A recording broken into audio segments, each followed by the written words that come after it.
In the previous section, we looked at arithmetic sequences, and that was where you were adding the same number each time to get to the next term.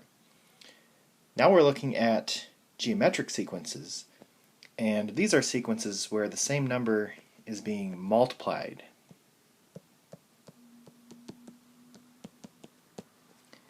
Each time to get to the next term. And this number is called the common ratio.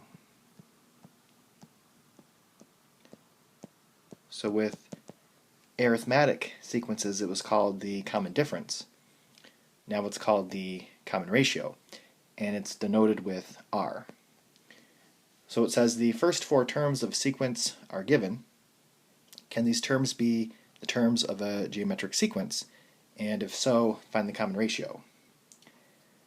So for number 1, to get from 3 to 6, we multiply by 2. To get from 6 to 12, we multiply by 2. And to get from 12 to 24, we multiply by 2. So yes, this is a geometric sequence.